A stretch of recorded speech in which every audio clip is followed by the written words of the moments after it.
The exhaustion of the comfortable. We live in the golden age of comfort. We sleep on memory foam mattresses, in temperature-controlled rooms, with white noise machines masking the silence. Yet, we wake up more tired than ever. This is the first paradox. Why has sleep become a task we fail at, rather than a natural state of being?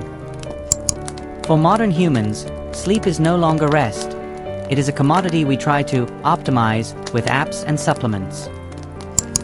But as we track every minute of our REM cycle, the soul remains weary.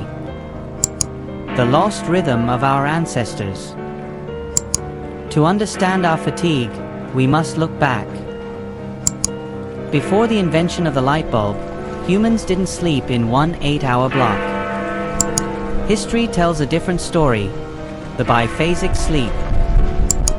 Our ancestors had a first sleep, beginning shortly after sunset, followed by a mysterious waking period in the middle of the night called the watch.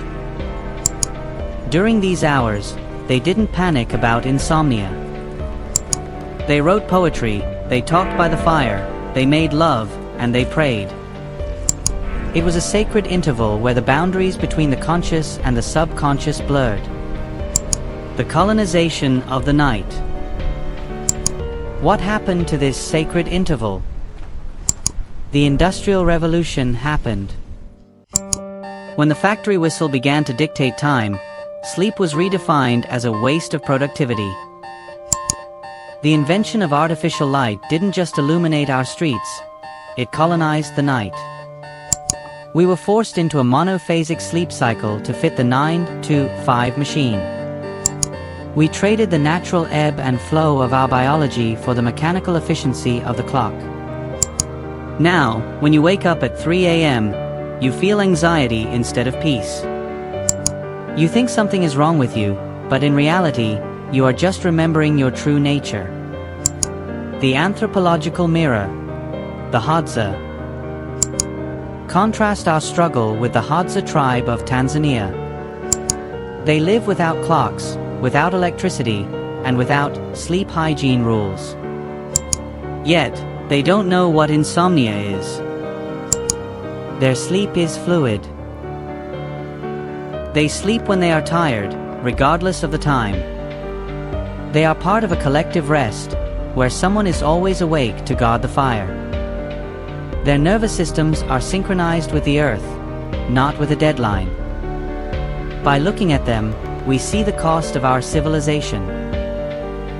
We have gained the world but lost the ability to simply close our eyes and be at peace. The digital sun. For billions of years, the setting sun was the only signal for our brains to prepare for rest. But today, we carry a sun in our pockets. Every time you check your phone at 11 p.m., you are telling your brain that the day is just beginning. This high-energy blue light is a biological lie. It mimics the midday sun, suppressing the very chemicals that allow us to dream. We are not just looking at screens. We are participating in a global experiment of sleep deprivation. The melatonin wars. Deep within the brain, the pineal gland waits for the darkness to release melatonin, the hormone of darkness. It is the conductor of our biological orchestra. But in our neon-lit cities, the conductor has lost his baton. We are living in a state of permanent, chemical noon.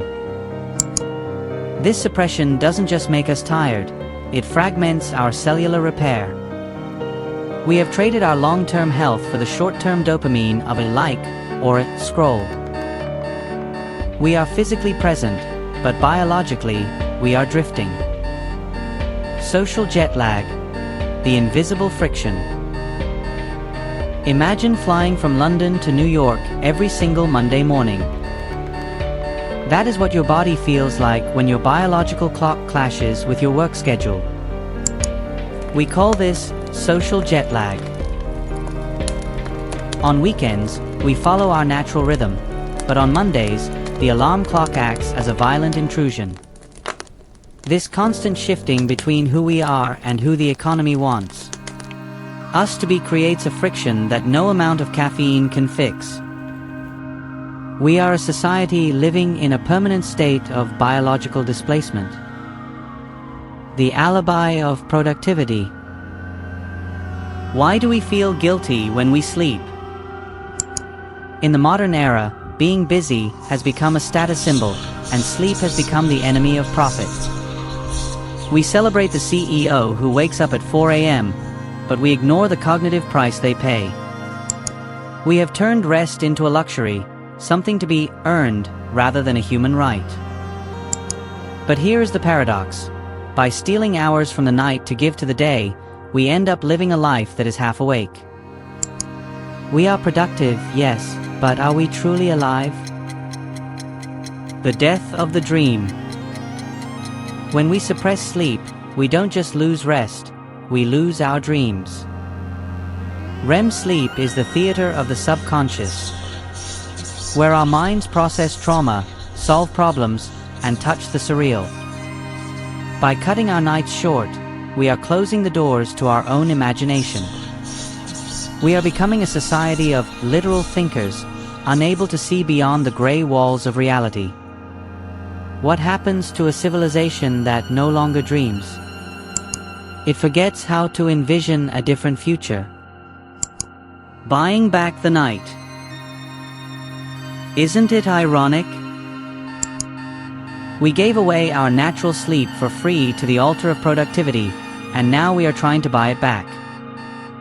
The sleep industry is worth billions. We buy weighted blankets, smart pillows, and $10,000 mattresses to fix a problem that wasn't there to begin with. We treat sleep like a broken machine that needs expensive spare parts. But no pillow can replace a quiet mind. We are trying to purchase a peace that can only be found in the absence of the very system we are working for. The posthuman sleeplessness. Some see sleep as a flaw to be corrected. The transhumanist dream is a 24/7 human, a brain that never needs to switch off. With Neuralink and neuroenhancements, we are flirting with the idea of eliminating sleep entirely. They call it evolution. But if we remove the darkness, how will we know the light? If we eliminate the pause, what remains of the music? To be always on is not a superpower. It is the ultimate form of enslavement to the machine. The Pirahã paradigm, the happy now. Let us return to the Pirahã. They don't say good night. They say, don't sleep, there are snakes. They don't fear the night. They respect it. They live entirely in the now, without the weight of yesterday or the anxiety of tomorrow. Perhaps their happiness comes from this.